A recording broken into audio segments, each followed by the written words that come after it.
Namaskar. Hello and welcome to PGurus channel. I'm your host Suryah here. Today I'm going to introduce you to a new budding talent of Tamil Nadu BJP unit, Suryah S G. He is one of the youngest members to have become, in fact, I might go ahead and say this, he is the youngest person to become a secretary of a state BJP unit. Let's welcome Suryah. Suryah, Namaskaram and welcome to PGurus channel. Vanakkam, sir. How are you, sir? I'm doing well, Surya, and congratulations. At a very young age, you've accomplished a lot. Being a state secretary, I can see that you're getting call after call, and I thank you very much for taking the time out of your busy schedule to share your thoughts with us. Surya, I want to just start out by saying that it's my privilege and honor to have you on our channel. If you would like to give us, our viewers, a little bit about yourself, who you are, how did you come to be in BJP, please go ahead. Namaste, PGuru viewers. I am one of the followers of this channel and also website for quite a long time. And I've also known Mr. Sri Iyer for a long time now, I think 7, 8 years. Glad to give my first interview to you and your channel. To introduce myself, I am a native of Coimbatore in Tamil Nadu. I completed my graduation in PSG Arts and Science College and then went to Pune to study law from one of the prestigious law schools of this country, ILS Law School. So I was associated with politics since my childhood because my grandfather was associated to BJP unit here, and he was one of the tallest leaders in the state. So that's how I got introduced to the party and ideology. But once I attained 18 years of age, I became a member in BJP. I started working in Coimbatore in small capacities. But once I migrated to Pune to study law, I started focusing more on my political career. So that is when I got an opportunity to intern with the then Chief Minister of Gujarat, Mr. Narendra Modi's CM office. So after that, life changed a bit. I got actively involved in 2012 Gujarat election campaigns and digital campaigns efforts. I was part of Mr. Modi's extended digital campaigns team that pioneered the digital campaigns in India from 2012 to 2014. Once Mr. Modi became the PM candidate, I got even more actively involved, traveling throughout the country as a part of his extended team through CAG and other different organizations that campaigned for Mr. Modi to become Prime Minister. So that is how I got actively involved. After completing law, I went to Delhi to have a small stint in the government for a year. I worked in different capacities, advising various ministries in a small role. After that, in 2016, I returned to Chennai with my family to settle. I took active position also for the first time in politics, and I became the state vice president of the youth wing of the BJP in Tamil Nadu. After that, I became a spokesperson. Then this year in May, I was appointed as the secretary. Like you said, one privilege is I'm the youngest person to have been appointed as state secretary or part of the core committee of the state unit in Tamil Nadu's history, even in India's history, barring very few exceptions. So I am very privileged, and I think 8 years of full-time association with the party. Without bothering much about my career and other pursuits, landed me here. And I'm very glad that my party recognized my hard work and sacrifices. That's wonderful, Surya ji. I know right from the get go, like right in 2014, during his first trip to United States, Prime Minister Modi made a very pro NRI statement. He said, "You guys are like deposits in a bank that I can always go and tap into your talent." And then he said, "Look, there are two types of cards for people to come to India. I'm going to abolish one. Everybody will be an OCI or Yes. overseas citizen of India." The PIO kind of got converted into OCI in a timely manner. So Prime Minister Modi always has an eye for how best he can make the NRIs feel at home when they come home. So there have been a few schemes that have been put in play in the recent times that perhaps many of the NRIs may not know. Could you please touch on some of those schemes? Definitely. Yeah, like you said, Mr. Modi is very much involved and actively pursuing cause to, better the relationship between the Indians living abroad. But slightly going back to the history, even during the NDA one rule when Mr. Vajpayee was the prime minister, the efforts have started from then. For example, if you remember, Vajpayee sir's government has appointed a Singhvi committee to study about the problems faced by NRIs, OCIs, and other Indians living abroad. And there were so many recommendations which were, started to fall in place. But unfortunately, the government has ousted and UPA government has come in. So none of the recommendations that were made were never, implemented. So that committee had gone. So similarly, like you said, when Prime Minister Modi came to power, he was very keen to, better the lives and relationships of Indians with the NRIs and Indians living abroad. So he has implemented some vibrant schemes. To begin with, like you said, he has merged both OCI and PIO together, and it has given so much of benefits. And also, if you see, like I always tell during my interactions with everybody, any government should focus on simplifying the procedures in common man's life. Today, with the fast-pacing world, it has become very difficult to wait for things that is really not worth it. In a sense, with advanced technology, with advanced moving phase in life, there is no point in following the archaic methods of delaying, postponing, and etc. So this government has always focused on simplifying things. For example, if you say there is a, recruitment of Indian youngsters for government jobs, the first thing Mr. Modi did after becoming prime minister was to remove the attestation procedures from the gazetted officers, and he allowed the applicants to do self-attestation. So this has eased the process. This has reduced corruption. This has reduced red tapeism and etc. So likewise, in the lives of foreign settled Indians also, there has been so much of difference. For example, if you take OCI cards, previously when the last government was in place, there were several restrictions and rules like once you attain 20 years of age, you'll have to renew. And every time your passport expires, you'll have to renew. Once you cross 50 years of age, again, you had so many procedures to renew it. But now, after it has become one OCI process for everybody smooth, all these restrictions he has taken out. And he has simplified the procedures. And I'm sure that thousands of Indians who are living abroad are testimonies to how simplified this process has become in their lives to get things better and save much of a time which they will spend doing the procedural things. Similarly, Mr. Modi government has implemented so many other initiatives. Like you said, most of these initiatives are lesser known to Indians living abroad, but I'm sure people who are in need of the assistance from these schemes that are implemented, they were somehow or other contacted to get things done. For example, we saw the Ukraine crisis recently. It was this government, once it came to power, it started collating data of all the students who are living abroad. So we had brought out a portal wherein all the Indian students who are living in all different countries abroad, they have registered. It is a voluntary process, not a mandatory process. Estimatedly, now we have 12 lakh students registered in the portal. So it becomes easy for any government to have the first-hand data in hand. So when the Ukraine crisis happened, this data was really helpful for our consulate and your embassy to get in touch with the students and ease the evacuation process. So the students registration portal is one of the best initiatives that our government has taken. And another thing is you have so many unskilled laborers who are going abroad, especially to certain 23 countries for jobs like helper, assistant, nursing, and etc. So there were so many illegal activities that were happening during the previous governments, right from you have fraudulent agencies taking you for saying a different reason, going there they'll be involved in some different kind of work.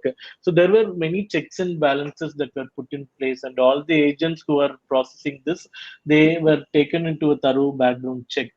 And additionally, what our government did is there was one day orientation program by the government external affairs ministry to all these people whoever is going abroad for these kind of jobs. not only one day orientation to brief them about the country they go, the environment that will be there, the circumstance that they will be facing, and etc. The government also to now issues booklets with all the emergency contact details, any other assistance that would be needed by these people who are going abroad and living for their livelihood. And the additional thing is the booklet, which you can have an access in External Affairs Ministry website, is available not only in Hindi and English, but also some 8-9 regional languages, mostly focused on the states that sends maximum people abroad to this kind of job. So I think these are some very good initiatives that will help Indians living abroad to connect and be in touch with the government. There are also other initiatives that are even lesser known, like student scholarships for Indians living abroad. Every year, this government, after Mr. Modi came into the Prime Minister's office, currently they are releasing 100 scholarships. So this is not applicable to students who from India go abroad and study, but this is applicable only to Indians who hold PIOs with them. Like this, I can also tell a few other initiatives like 𝙒𝙀𝙤𝙀. 𝙒𝙀𝙤𝙀 is an initiative that was taken by this government to connect all academicians living in across the countries. It was an initiative by this government to connect the academicians living abroad to Indian academicians through a common platform. The latest program that was completed in this initiative had 400 academic institutions from across the country, including India. So this was an initiative to link people from across the world in a single platform who are into academic pursuits. So like this, there are various other schemes that this government has done. One I can talk about is 𝙤𝙬𝙤𝙬. 𝙤𝙬𝙤𝙬 is expanded to 𝙤𝙬𝙬𝙬𝙤 Summit. So this is a global virtual summit, which is for Indians abroad and also Indians who are into research and academics. So there was a webinar that was conducted under this initiative where 3,200 panelists participated and 22,500 academicians were part of this entire process that happened for a month-long time. So again, this was again an initiative to connect Indian academicians, researchers from different universities across the globe to Indian researchers and Indian academicians. I told about the scholarship program, and there is no India program. This was previously also there, but after this government came into place, they are giving more importance to this, wherein people from the age gap of 18 to 30 who are PIO holders. So they are given an orientation about India and our culture, our essence of Indian nationalism, and etc. Also, the minimum referral wages were standardized after this government came into place. And now this is applicable to 23 countries, mostly from the Gulf region, wherein people go for jobs like assistant nurses and etc. So I think these are That's a some of good the very initiative. That's a yeah good initiative because people routinely hear about being fleeced, that they yes show one salary on paper, but they actually get paid a lot less. Thank you yeah so much. Please go ahead, sir. Yeah, and the actions taken on the agents and the agencies that are doing fraudulent practices, misrepresenting, etc.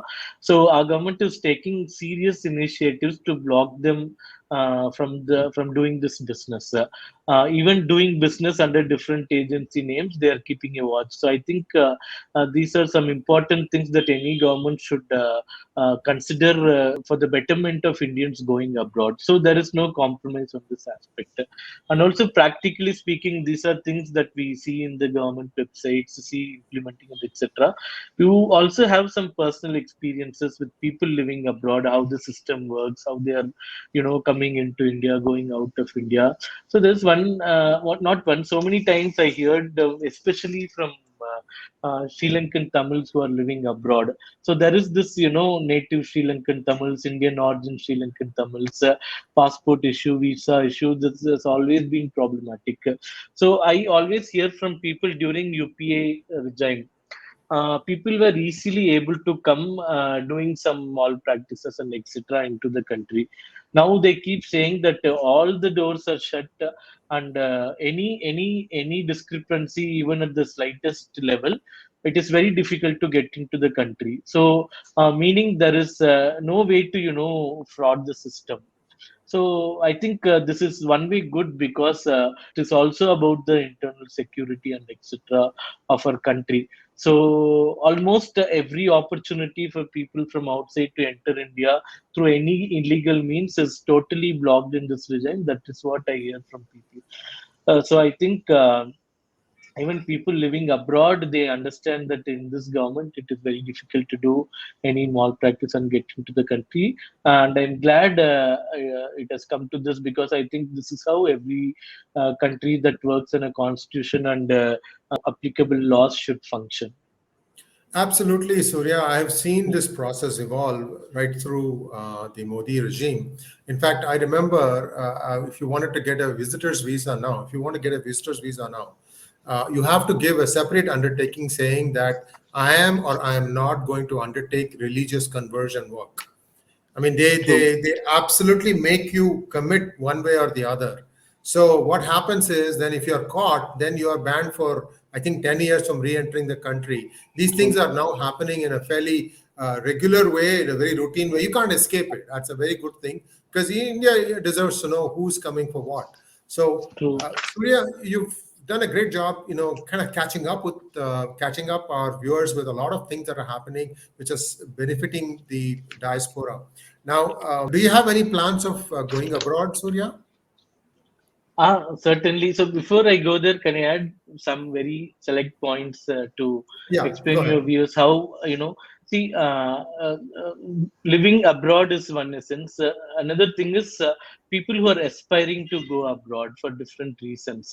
So in that level, if you see the number of passport kendras that were increased, and also the efforts made by this government to ease the process of getting passport is very admirable, knowing how the Indian bureaucracy works. Today the capacity is doubled almost the passport seva Kandras. So that is not a game changer, but post office passport services, that is again another game changer, because now you have more than 550 outlets which is linked to the post offices, through which you can apply for passports. This was never imaginable. Even until 10-15 years ago, you had to travel to a capital city in the state to apply for passport, or few select cities. So that way also some kind of relaxation is given to people who are aspiring to apply for passports and travel abroad. And also, even while applying for passports, again you had so many procedures, like obtaining gazetted officer certificate and etc. Now that is also been taken away with. Now you can 100% apply for passport online, and you can schedule your interview, and if you apply in a tatkal manner, you get your passport in 3-4 days. Even in normal route, it takes maximum 15 days for you to get your passport. I think these things should be told again and again, because this is not some rocket science or a big thing to have been done. It is a very small process which could have been done by the previous governments also, but they did not concentrate on the governance. That is what I feel. For example, if you see IRCTC, which books tickets in Indian Railways, the capacity has been increased 10 times today after Modi government has come. So 2004 to 14, it handled very limited capacities of booking tickets. The point is, the IT revolution did not happen today; it happened 20 years back. If the previous government had focused on governance, they could have eased the life of Indians through these things which were taken today. But they did not focus on the governance. But our government is really focused on, making things easy for Indians, not only in India but also abroad. So I think you should have an intent to, do some reforms, which the Modi government is 100% doing. And as a person and an office bearer of a ruling party, I'm very proudly telling this, that our government is focusing on making life easy. Because, like I said, today the world is moving very fast, and people are not really ready to wait for anything. I think the government should also catch up with the aspirations of the youngsters today. And I'm very glad that my government under Mr. Modi's Prime Minister is doing it in a better way. Thank you so much, Surya, and I wish you all success in your future endeavors. And if you are planning on traveling abroad, safe travels, and hopefully we will meet next time I'm in Chennai or you are in my neck of the woods. Thank you very much. Namaskaram. Thank you.